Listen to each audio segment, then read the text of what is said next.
In this video, in the openFrameworks superBasics series, we're moving into 3 dimensions. We start manipulating box primitives, we learn about how to do lighting, changing positions and shape and colors, and we build our first generative spatial box cloud thing. With color and space and 3D and things. Thank you. Welcome back. This video in the openFrameworks superBasics series, we're going to look at the X and the Y and the Z. We're going to move into 3 dimensions and start exploring how simple and easy it is to start doing interactive and dynamic generative 3D work in openFrameworks. So in openFrameworks, when we start up, all the stuff that we've done previously, we've thought about X and Y position on a flat plane and a screen. But it's kind of an illusion because openFrameworks works in 3 dimensions all the time. It just doesn't normally show us this dimension, the Z dimension. So we have the X and the Y, and this Z gives us our 3 dimensions in space. And it's super simple to start doing stuff in 3 dimensions. And all the stuff that we've looked at previously, of drawing, of sounds, of manipulation and video, actually, although that looks like it's been done in a 2D plane, it's actually a 3D plane, it's just flat. So we can start to look around and manipulate this. And the simplest thing that we can do is start to make some boxes. I've built a new empty openFrameworks project, and in my header file, I've just kept a couple of the basic routines for the setup, the update and the draw, and for key presses. And we're using the hacked template that we set up before, so it's got a couple of key commands in for toggling the full screen. And the first thing that I'm going to do is I'm going to come to my header file, and I'm going to make an object. I'm going to make a 3D object, and I'm going to make a box. Just draw it onto the screen. So I'm going to say ofBoxPrimitive. And openFrameworks has loads of really complicated, sophisticated 3D stuff inside it, but also it has these basic primitive objects, which we saw in the very, very first video demo of spheres and cones and boxes and flat planes. And it allows a very quick way of making these sub-objects of the major 3D class. So I'm just going to make a new box primitive called new box. And because I've declared it in my header file, it's available to the whole program. And then in my setup, all I need to do is say new box, and then I can set the size of it. So for a sphere, it would be the radius of the sphere, and for a box, it's the width, the height, and the depth. So the X and the Y and the Z.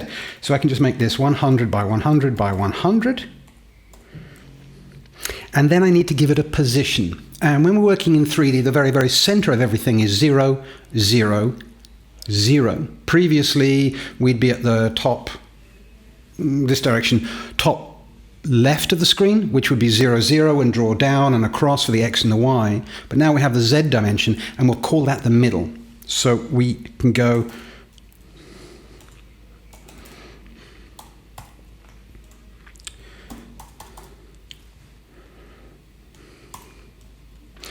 so we can set the position, and we're going to set this to be 0, 0, 0. So I've made a new box, I've given it a width and a height and a depth, and I've told it to appear at 0, 0, 0, and we can manipulate these dynamically. And then I'm just going to go to my draw routine and tell this new box object to draw itself. And I can tell it to draw itself and it'll draw all the faces, or I could tell it to draw itself as a wireframe. We're just going to do this with the faces. So I'm going to say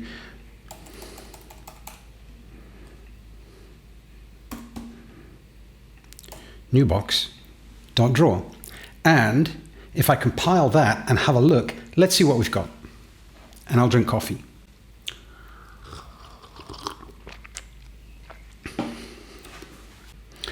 So my code is compiled, and I've got my screen, and it's drawing me the new box at position 0, 0, 0, which in a 2D world is the top left. But this is not 3D, which doesn't really help. But what we need to do is tell openFrameworks that we want to start looking in 3D. And when we're looking in 2D, we're actually using an orthographic camera. So there's no perspective. Everything is completely flat, like a plan drawing, like an architect's drawing. So we just see stuff, but we don't understand the depth because we don't have perspective of things diminishing as they get smaller into space. But what we need is a camera that works in 3D to look into our space, because the viewport that we've got is just flat.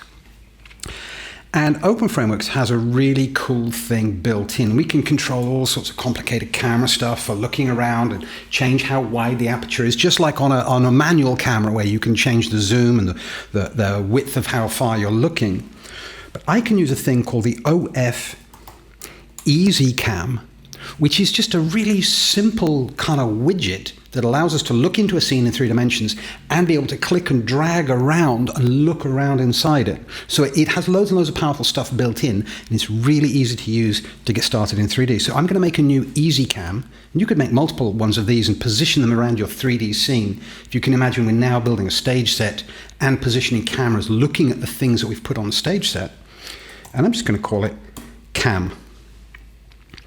And all I need to do now is I can set the position of the camera and I can change the aperture and all kinds of things like that. But when I come to my draw routine, which would ordinarily be drawing flat in 2D, I just say cam.begin,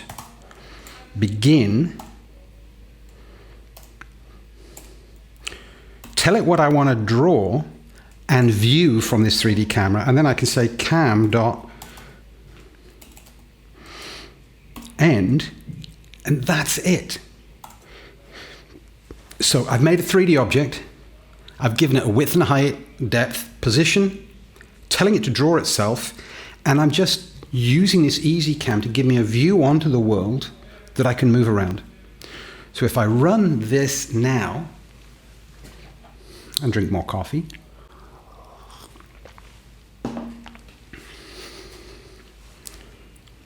there, dab bang in the middle of the screen, is my box primitive. And if I click and drag on the screen now, the EasyCam object will move itself to give me a different view into my 3D world, like this.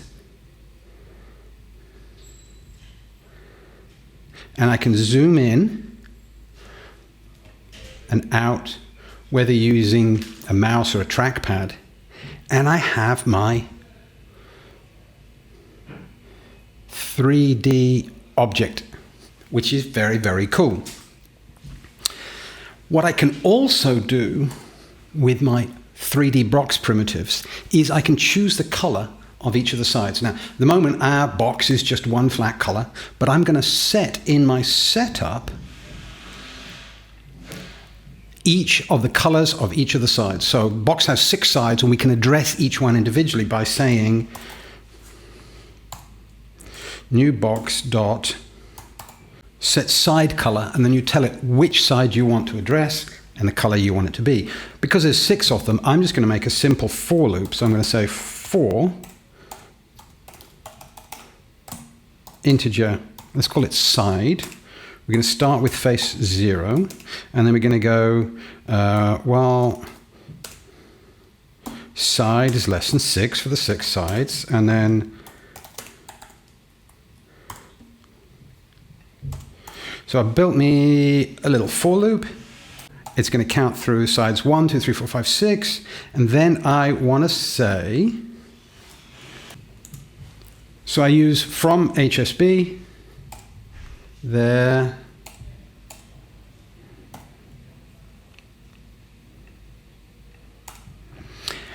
So I'm going to use OF color set from HSB, random 255 color, 255 brightness, and 255 saturation, and it'll set all of those sides on the box. And if I compile that now, there in the middle of the screen is my box. You can see each of the different colors as I move it around. Now there's something odd going on in that while I'm looking at it, you can see the faces don't kind of work right. I can see the back face, that's overwriting the front face, and it's just not working right. And what's happening is that openFrameworks is drawing the things in the order that it gets them in the program, like we've seen before.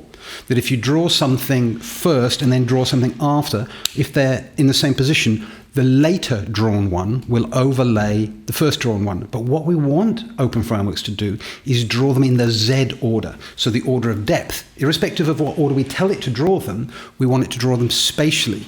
So we engage a thing called depth test. And openFrameworks will do this extra routine. If you're doing stuff in 2D, you don't need this. It's an extra overhead, but we can switch it on. It's disabled by default. But in our setup, we can say OF enable depth test. So when it's drawing stuff, it'll check the Z order. And we can switch this on and off. So in your drawing routine, you could say, enable the depth test, draw this 3D stuff, disable the depth test, and then now draw this 2D stuff, maybe text over the top or something like that.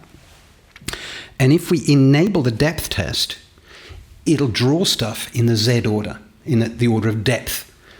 So now, our box, as I manipulate it, looks right.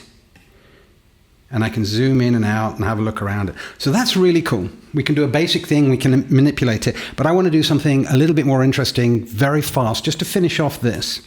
First thing that I want to do is I want to change the background color. So I'm going to use OF, set background color to be 0. And then instead of just drawing one box, I want to draw hundreds of boxes. And I'm going to randomize this to make a generative, big, kind of blobby thing hanging in space. And what I want to do is decide how many boxes. So I'm going to actually, rather than putting magic numbers all the way through, I'm going to set up an integer called max boxes equals, we'll draw 100 boxes. And then I want to randomize their position. At the moment, the box is being made at 0, 0, 0, but I'm going to say every time you make a box, make it sort of plus or minus this center position. So I'm going to talk about how far a range in space they could be from the center position. So I'm going to make an integer called space range, and I'm going to make it 300. So when I make a box, I'm going to say start at position 0 plus or minus 300 and make a box there. So when we set the position, we'll randomize this. First, I'm going to make a loop, and I'm going to say for int I equals 0, I is less than max boxes number, which we have initialized to be 300, and then just go I plus plus. And this whole deal of making a box and setting the colors, I'm going to put inside a loop. I'm just going to tidy this up by re-indenting the structure, make it easier to read.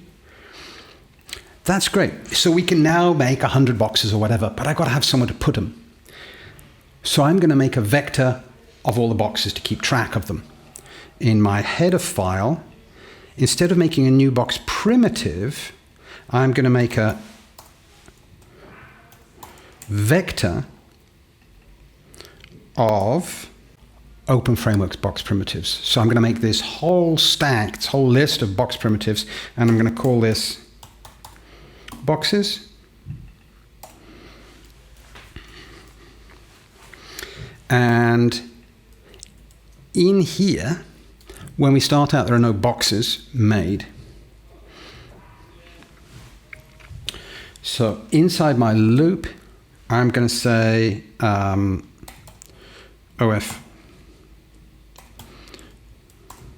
box primitive, because we just deleted the new box that we're making in the header. So we're just going to make loads and loads of them over and over again.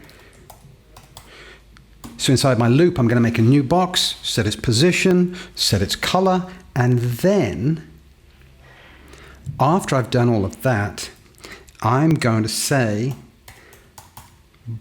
get my vector of boxes and push this new one that I've made onto the back of it. we start out, we make a new box object, we set its position and its size, we set its color randomly, and then we push it onto the back of this list of boxes, and we do this 100 times. All I've got to do now is randomize the position, so I can say the position is going to be up here. We set space range to be 300. So from 0, it can be plus 300 or minus 300, and I'm just going to use an ofRandom. So I can say in my set position, ofRandom minus space range to space range. So it'll go from minus 300 to plus 300, or whatever we put into this value space range. And I can do exactly the same. That's the X position, that's the Y position, and that's the Z position. And I could actually tidy them up slightly side by side. So that's what I do to set the position. So in my setup, I'll get this vector with 100 randomized boxes, randomized colors, randomized positions. And in my draw, instead of saying new box draw, new box doesn't know what this is anymore because it's not declared in the header, but it knows there's a list of boxes called boxes. So I'm going to say boxes position I, so it'll go through the vector, whatever's at position I, it'll tell that object, which is a new box, to draw it. And all I need to do is loop through all 100 of them. So I can say for int I equals 0, I is less than, and I want to change or check how many boxes there are in the boxes list. So I can say boxes, this is our vector, get the size of it, please. So rather than fixing it to a number, which could change, we actually check how big is the object we're going to iterate over. So less chance of it going wrong. And then I just say I plus plus, put this into my loop. And now in my draw routine, it'll loop through however many boxes there are in my boxes list and tell each one individually to draw. And if I compile this and run it and drink more coffee, that is fab. Let's run that up full screen, and there is my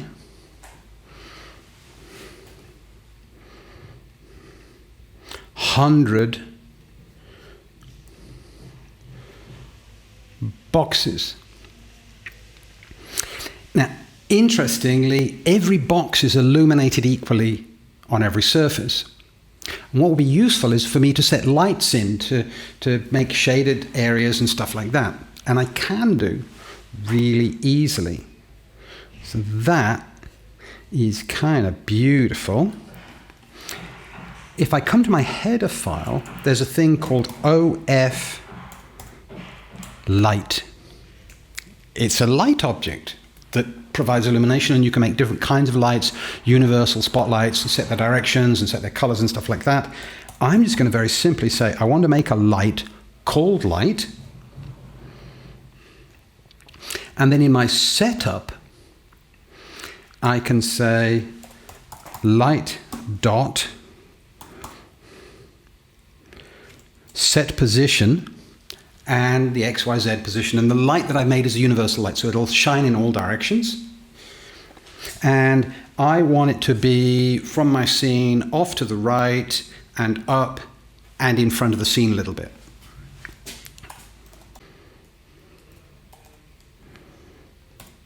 So I set the position of my light, and then I just say light enable, and switches the light on. So I could have multiple lights that I'm switching on and off dynamically depending upon what's going on in my scene, or changing the intensity, or all kinds of things about the light attributes. But here simply, it'll just light my scene universally from a position in space. And if I compile this and run it, you can see now we have shaded surfaces on my shape, which is beautiful. There's two more things I'm going to do to make this a little bit more exciting, a little bit more interesting. What I'd like to do is I'd like to change the boxes. So I've got 100 boxes in my list. I'm going to randomly choose one box every time we run a frame and change its position. So I'm actually going to grab this piece from set position in the setup, and in the update, I'm just going to say change the position. But instead of saying the new box, I'm going to go to the boxes list and say at position, a random one anywhere in it, change the position of that box. So I can say OF random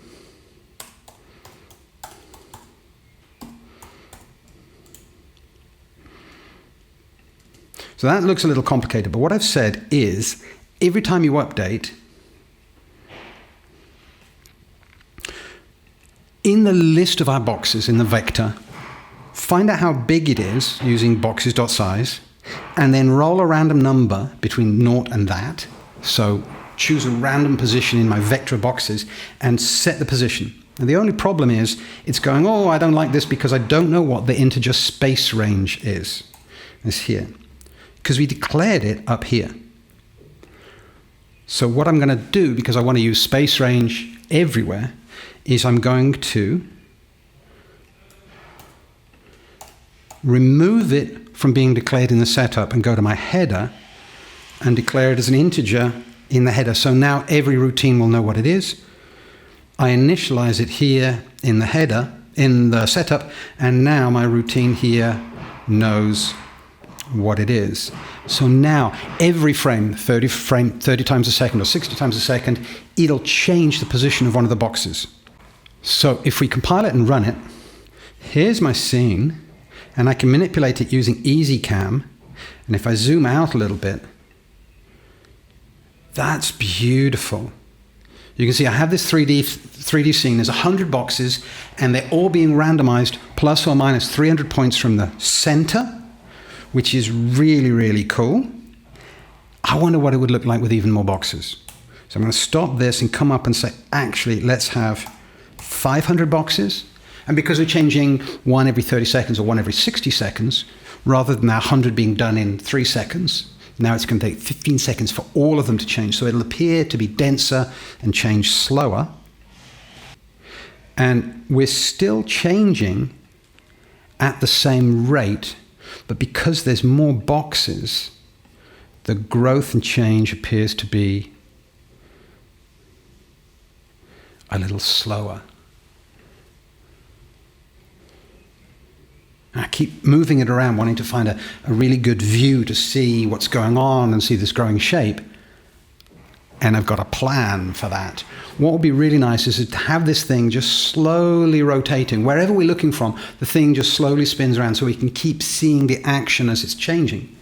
And we can do that really, really simply. There's a bunch of different ways that we could do it. We could manipulate the rotations of all the objects individually. We could manipulate the rotation of where we're drawing it. But the simplest thing is to use push matrix and pop matrix and transforms like we saw in one of the previous videos. So I'm going to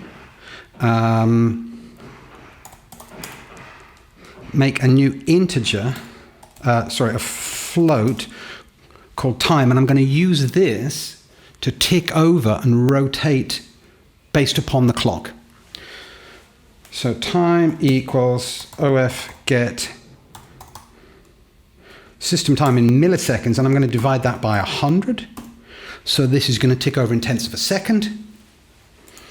And then I'm going to say OF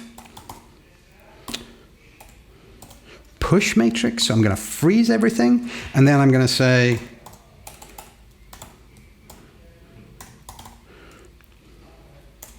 rotate by time. So I'm going to freeze the screen, rotate it a tiny bit, and every frame this is going to get a little bit more as time ticks up. And then when I've finished drawing all of this stuff, I'm going to say OF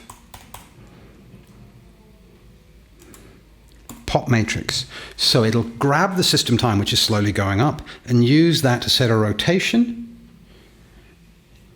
And if I run this now,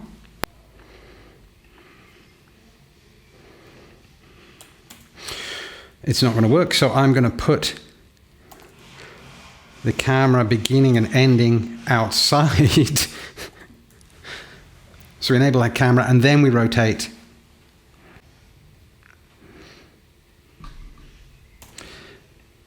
And if I view this now,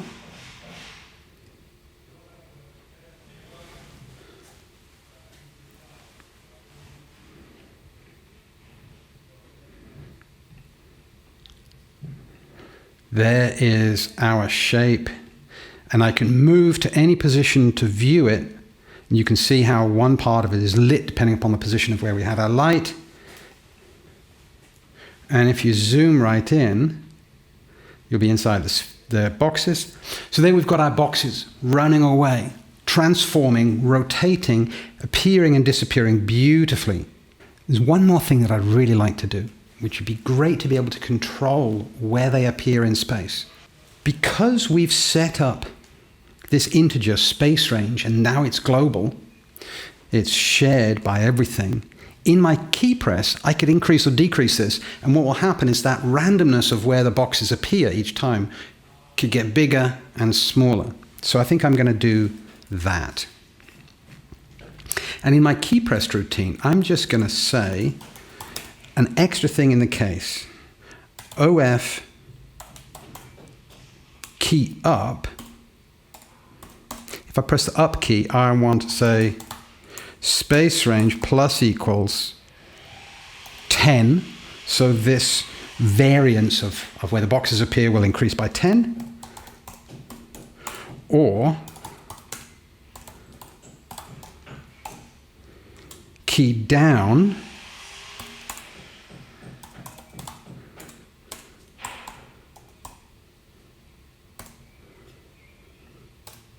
minus equals 10.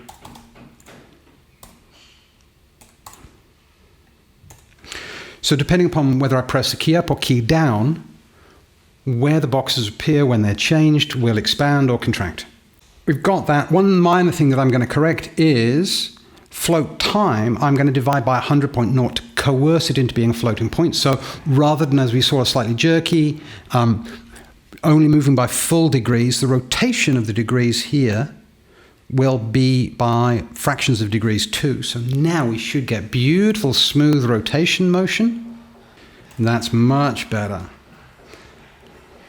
And I can move around and have a look at my shape that I've got and find a piece of illumination that I like, and I can zoom out using the EasyCam, and I can zoom in, and now I have this beautiful thing floating in space. And if I use the up key, press that a couple of times, you'll see the random space range from 0, so plus or minus this position, increases. And I get a cloud of objects. And I can increase that loads more and zoom out. And if I increase it some more, now the randomization of where the boxes appear each frame as they're moved is bigger and bigger and bigger. And if I come and have a look inside, you see I have this lovely kind of cloud of boxes appearing.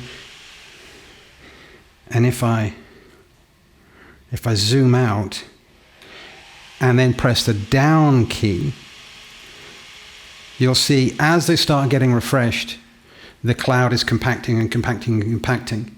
And I could link the position of them to something like the fast Fourier transform with music and have this cloud pulsating with music. I can go in and change the colors. I can manipulate the shapes. I can even swap these for other kinds of primitives, which we'll look at in future videos. Things like the OS sphere, OF cone primitive, cylinder primitive, planes, or I could import 3D models as well and replace them. So as I reduce the space range by pressing the up and down keys on the keyboard, you can see I've got this compacting cube. And if I zoom out and increase it again, you'll see how they're starting to grow and occupy space. So that's it for this session. We've introduced 3 dimensions. We've introduced the ofEasyCam to be able to manipulate space and where we look. We've introduced the ofBoxPrimitive, the idea that we can set its position in X, Y, and Z space, set its width and its height, and set its colors, and that we can randomly manipulate them and start building generative 3D art.